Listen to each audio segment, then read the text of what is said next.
think it's highly significant. I think that the French-Algerian War of 50s, like the Algerian War of the 90s, never really had a proper reconciliation afterwards. And these terrible scars remained in both countries, a kind of collective national PTSD, as these wounds, these ghosts you refer to, these wounds were never really healed.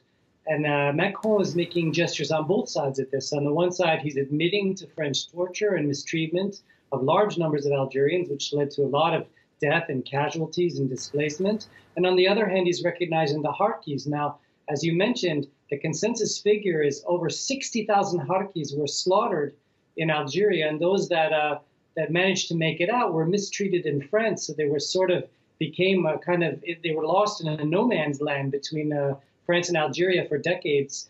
And it's in time now that both countries address these historical wrongs. I congratulate what Macron is doing and also what historians are doing, because the proper histories haven't been written yet. So we have Algerian and French and other historians working hard on getting the whole record together and then dealing with the past in a proper way. Now, last week, President Macron admitted that the French state was responsible for the torture and subsequent death of Maurice Audin, who was a French pro-independence activist who disappeared in Algiers in 1957. President Macron does appear to be trying to make amends on both sides with regards to France's colonial past in Algeria. How successful is his approach going to be, do you think?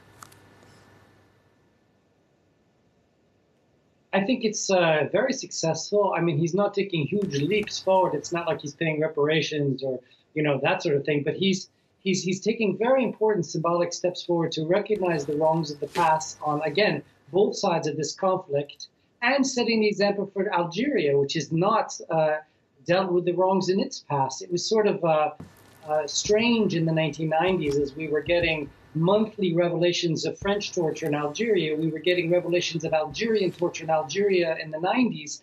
And again, hidden and camouflaged and not properly treated. And to this day, the story of torture in both countries has not been fully told. And this will be very important for healing. There are people who've waited decades to have their story be told, to have their pain recognized, loss of family members, torture. So, and all sides of these conflicts. So Macron isn't solving these problems yet, but he's taking important symbolic actions to improve the conversation. And why is it, do you think, that Emmanuel Macron is so much more keen than his predecessors to confront the realities of the Algerian War? I think there's probably many reasons, and I don't follow French politics as closely as I should, but two things are very clear to me.